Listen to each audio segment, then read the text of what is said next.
अनेक लोक आयुष्यभर म्हणजे अगदी दिवसाचे 12-14 तास राबतात, अत्यंत कठोर मेहनत करतात, तरीही ते अपयशाच्या दुष्टचक्रातून कधीच बाहेर पडू शकत नाहीत. हो, हे चित्र आपण खूपदा बघतो. आणि दुसरीकडे बघा, काही लोक अशी असतात ज्यांच्यासाठी यश मिळवणं हे एखाद्या मशीनचं बटन दाबण्याइतकं खात्रीशीर आणि सोपं वाटतं. अगदी बरोबर. आपण अनेकदा या फरकाला नशिबाचा किंवा योगायोगाचा खेळ मानून मोकळे होतो.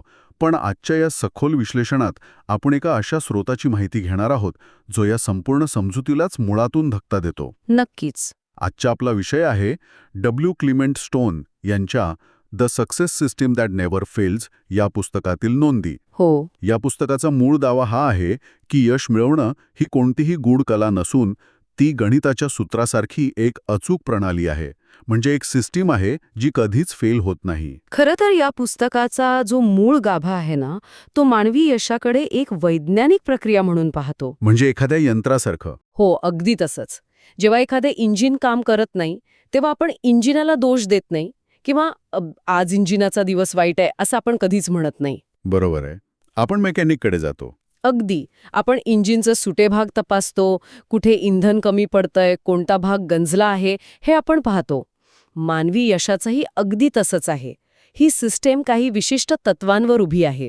जर ती तत्वे योग्य क्रमाने लावली, तर यश मिळणं हा केवळ वेळेचा प्रश्न उरतो. अरे वा, म्हणजे ही सिस्टीम समजून घेणं खूपच रंजक ठरणार आहे. या सिस्टीमचा जो पहिला आणि सर्वात महत्त्वाचा भाग स्रोतामध्ये सांगितला आहे तो म्हणजे PMA किंवा पॉझिटिव्ह मेंटल ॲटिट्यूड. हो, सकारात्मक मानसिक दृष्टिकोन. पण इथे मला एक मोठा प्रश्न पडतो. सध्याच्या काळात सकारात्मक विचार करा हा सल्ला इतका घासून गुळगुळीत झालाय ना की तो वास्तवापासून दुरावल्यासारखा वाटतो. कसं काय? म्हणजे बघा, एखाद्या व्यक्तीवर कर्जाचा डोंगर असेल आणि तो फक्त मी श्रीमंत आहे, सगळं चांगलं होईल असा विचार करत बसला, तर तो सकारात्मक दृष्टिकोन नसून एक प्रकारचा आंधळा आशावाद ठरतो, ज्याला आपण टॉक्सिक पॉझिटिव्हिटी म्हणू शकतो. अच्छा, मला समजलं तुम्हाला काय म्हणायचंय. मग ही सिस्टम ज्या सकारात्मक दृष्टिकोनाबद्दल बोलते तो या भ्रमापेक्षा वेगळा कसा आहे? तो पूर्णपणे वेगळा आहे. पुस्तकात मांडलेला हा जो PMA आहे ना, तो भावनांशी जोडलेला नाहीये. तो संज्ञानात्मक किंवा कॉग्निटिव्ह पातळीवर काम करतो. म्हणजे तो फक्त एक फील गुड फॅक्टर नाहीये. अजिबात नाही.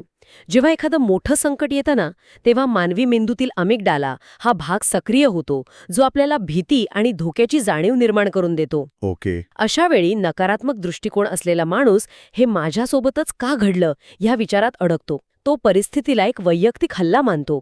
या उलट सिस्टीममधील सकारात्मक दृष्टिकोन हा परिस्थितीला केवळ एक डेटा किंवा माहिती म्हणून पाहतो. म्हणजे संकट ही एक सोडवण्यासाठी आलेली अडचण आहे, रडत बसण्यासाठी नाही. अगदी अचूक. हा दृष्टिकोन म्हणजे वास्तवाकडे डोळेझाक करणे नव्हे. तो परिस्थितीचा अत्यंत कठोर आणि वस्तुनिष्ठ अभ्यास करतो, पण त्याची दिशा ही कायम कृतीकडे असते.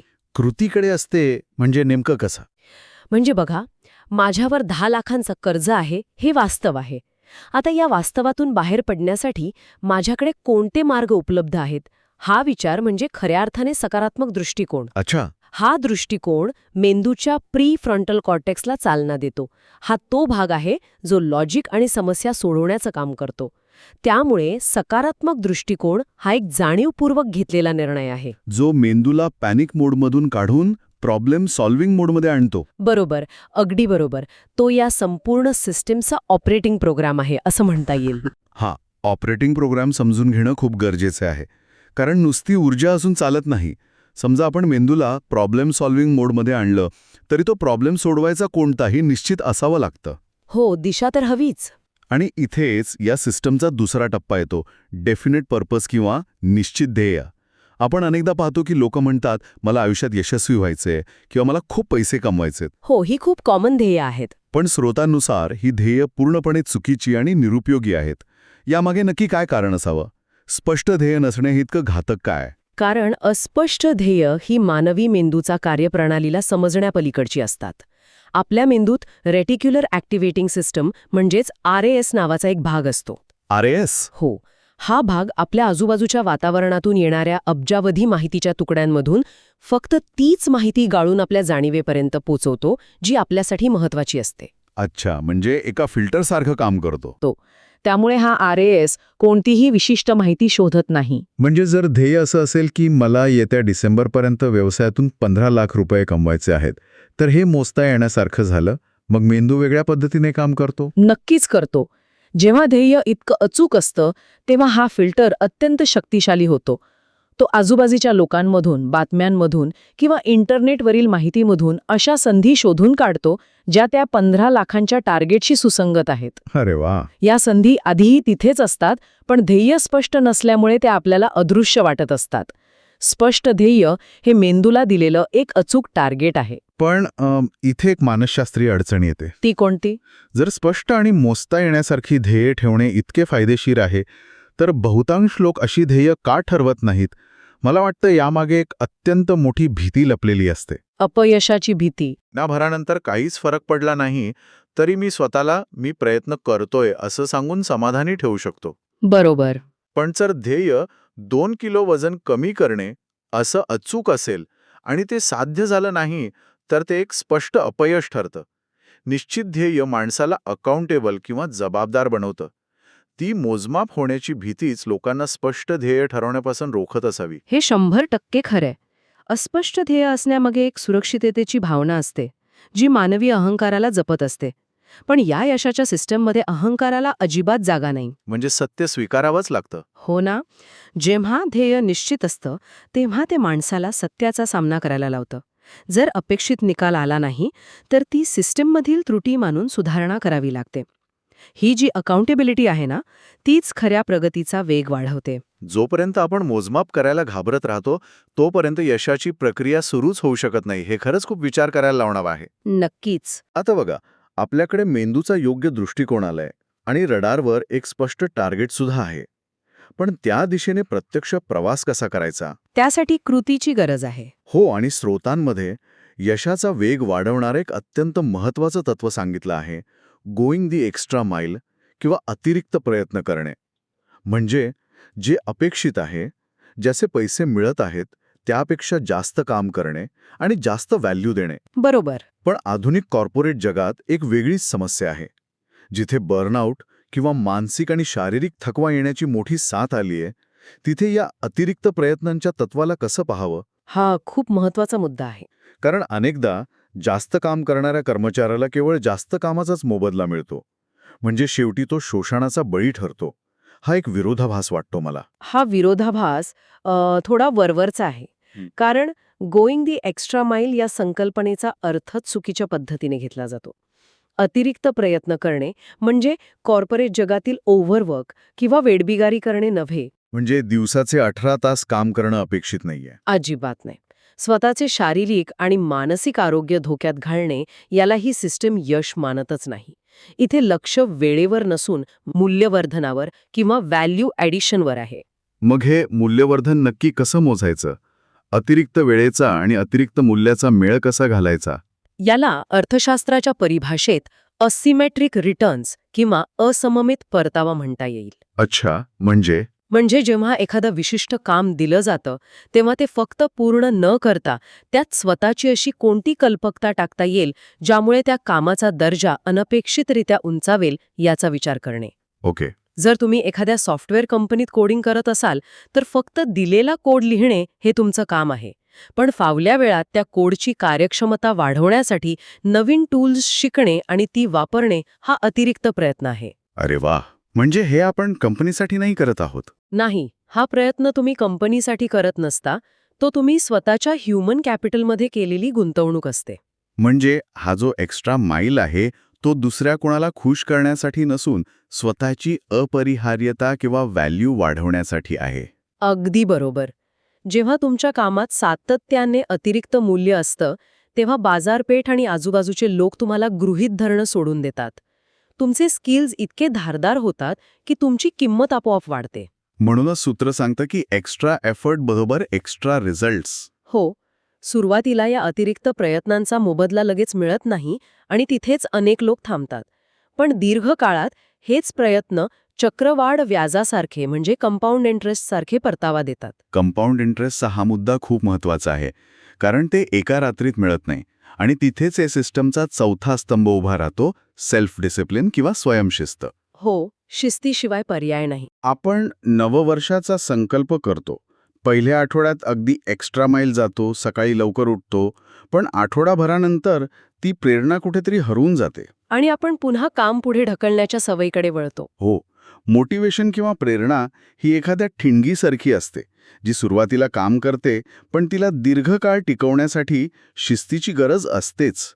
पण मग मेंदूला या शिस्तीची सवय कशी लावावी? खरं सांगायचं तर शिस्तीकडे पाहण्याचा आपला दृष्टिकोनच बऱ्याचदा चुकीचा असतो. आपल्याला वाटतं की शिस्त म्हणजे स्वतःवर केलेली सक्ती किंवा सतत स्वतःला दिलेला त्रास. हो, तसंच वाटतं बऱ्याचदा.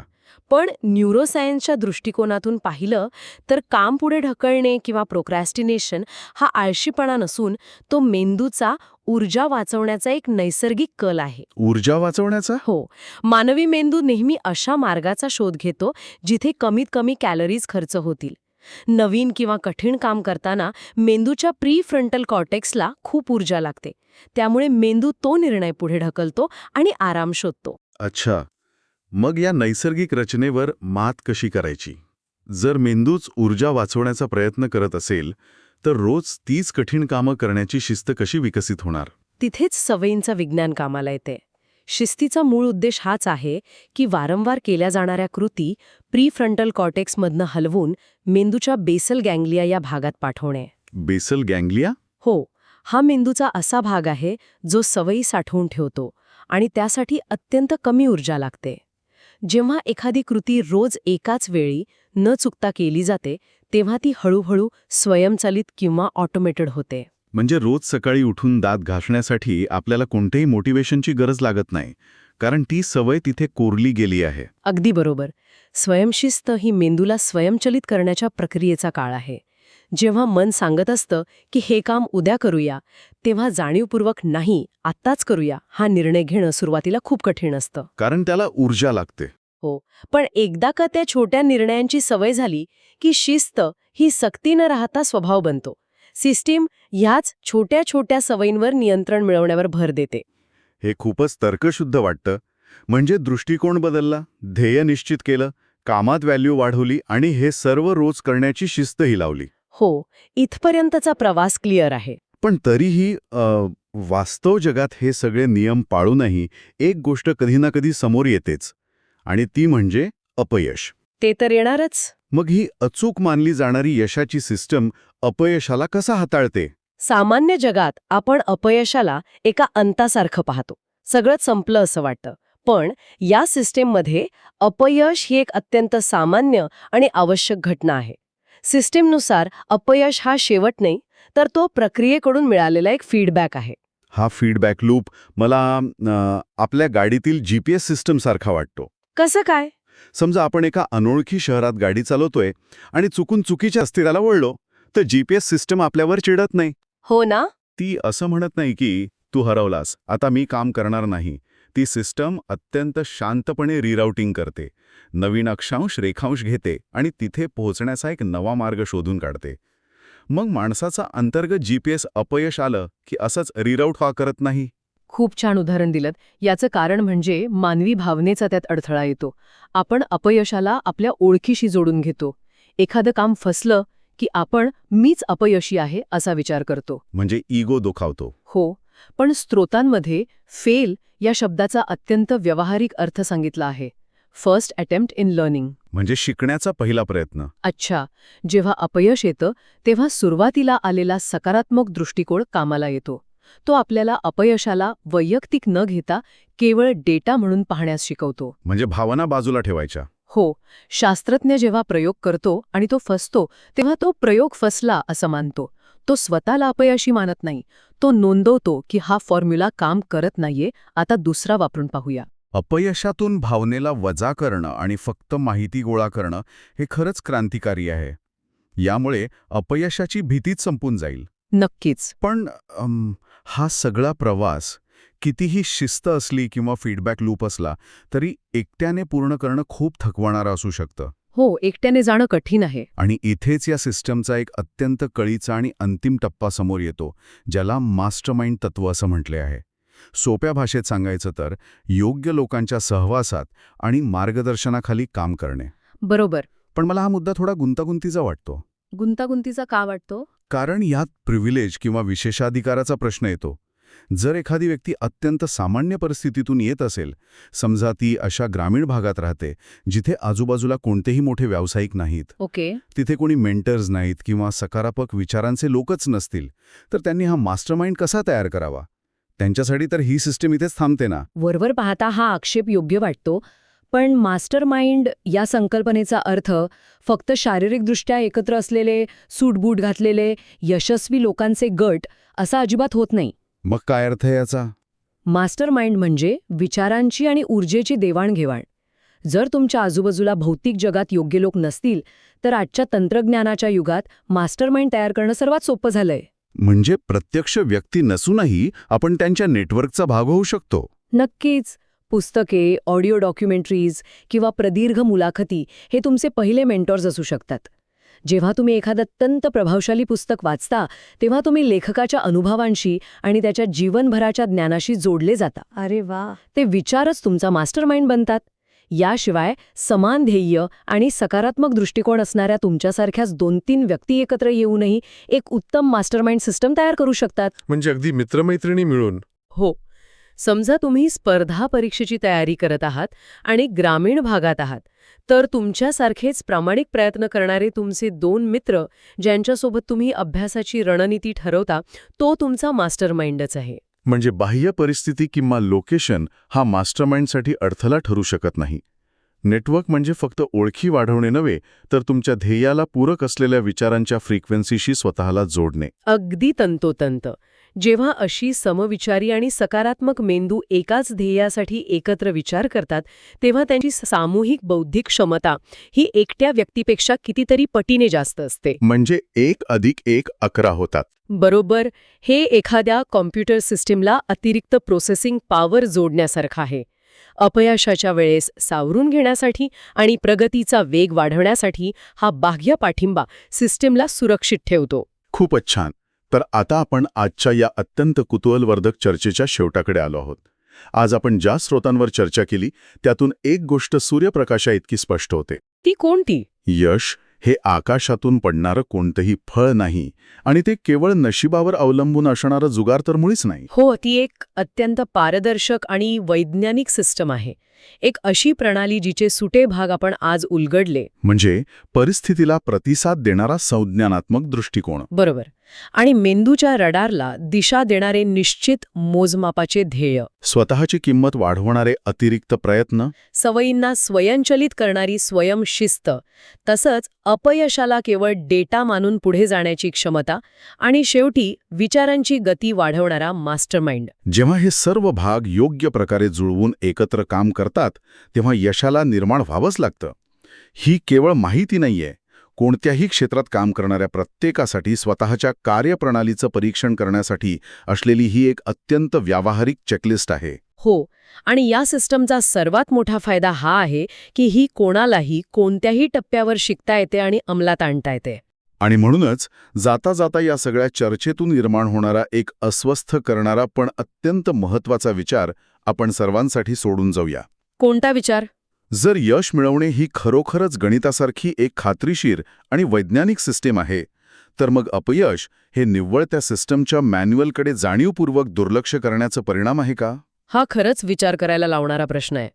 आजच्या दिवशी आपल्या स्वतःच्या यशाच्या मशीनमधील नेमका कोणता भाग गंजला आहे किंवा काम करत नाहीये, इंधन संपलंय, दिशा चुकलीये की इंजिनमध्ये बिघाड आहे, हे शोधणं खूप गरजेचं आहे. आणि तो भाग शोधून काढण्याची आणि दुरुस्त करण्याची जबाबदारी शेवटी कोणाची आहे, या प्रश्नाचं उत्तर ज्याला सापडेल त्याच्यासाठी ही यशाची सिस्टीम कधीच फेल होणार नाही. यावर नक्की विचार करूया.